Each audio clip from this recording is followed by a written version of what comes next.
घरात खूप काही पसारा असला की काहीच काम सुचत नाही, तसं माझं पण झालं आहे. मग त्याच कामाच्या व्यापामुळं मी म्हटलं थोडासा चहा घ्यावा. मला चहा घ्यायची कधी सवय नव्हती जास्त, पण मला आता हॅबिट झाली चहा, तर मला घ्यावाच लागतो, नाही तर त्याशिवाय माझं डोकं उतरत नाही. आणि मला ते तर डोकं खाणारा एक माणूस आहे आमच्या घरामध्ये, ते म्हणजे डुग्गू. डुग्गू ही इतकी मस्तीखोर आहे, ती झोपली का असं वाटतं कधी उठेल, आणि उठली का असं वाटतं अरे यार ही कधी झोपेल.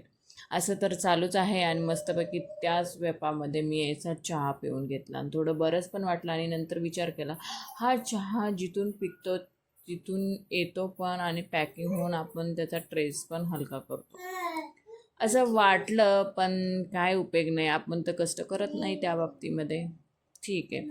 नंतर मग स्वयंपाकाला लागले, स्वयंपाक पण करून घेतला, आणि जी पण वेडीबाकडी भांडे इकडे तिकडे पसारा होता तो पण आवरून घेतला. आणि असंच माझं चालू आहे. तसंच तुमचं पण चालू असेल, तुम्ही याच्यातून निघत असाल तशी मी पण निघून जाईल. चला भेटू आपण नेक्स्ट व्लॉगमध्ये. नवीन असाल चॅनलवर तर सबस्क्राईब करा. Bye bye.